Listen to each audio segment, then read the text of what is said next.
வணக்கம். நான் உங்கள் ஜெயா. இன்றைக்கி நம்ம இந்த வீடியோவில் டிஸ்கோர்ஸ் இதை பற்றி பார்க்கலாம் வாங்க.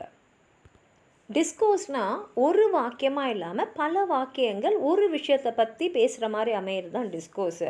இது ஒருத்தரே பலர்கிட்ட பேசுகிறதா இருக்கலாம், இல்லை 2 பேர் ஒருத்தர் பேசுகிறதா இருக்கலாம், இல்லை ஒருத்தர் கேள்வி கேட்டு இன்னொருத்தங்க பதில் சொல்கிறதா இருக்கலாம், இல்லை ஒரு விஷயத்தை பற்றி 2 பேருமே அவங்களுக்கு தெரிஞ்சதெல்லாம் பகிர்ந்துக்கிற மாதிரி இருக்கலாம், இல்லை ஒருத்தர் இன்னொருத்தருடைய கேள்விங்களுக்கு முழு விளக்கமும் தரத்துக்காக இருக்கலாம். அதில் நிறைய வாக்கியங்கள் வரலாம். அது மாதிரி பார்க்கும்போது ஒன்றோடு ஒன்று தொடர்புடைய நிறைய வாக்கியங்கள் வர்றது தான் நம்ம டிஸ்கோர்ஸ்ன்னு சொல்வோம்.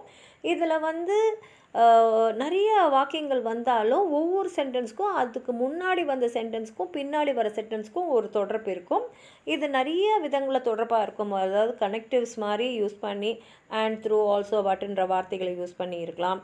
இல்லைன்னா ஏற்கனவே சொன்ன விஷயத்தை திரும்பி கூட அவங்களே சொல்லலாம், இல்லை வேறு ஒருத்தர் திருப்பி அதை சொல்லலாம். அதாவது ஒரே விஷயங்கள் திருப்பி திருப்பி கூட ஏற்கனவே சென்டென்ஸில் இருக்கிறது அடுத்தடுத்த சென்டென்ஸில் கூட வரலாம். அதே மாதிரி நிறைய ப்ரோனவுன்ஸு, ஆர்டிகல்ஸ் இந்த மாதிரிலாம் நிறைய விஷயங்கள் சேர்ந்ததாக அமையலாம்.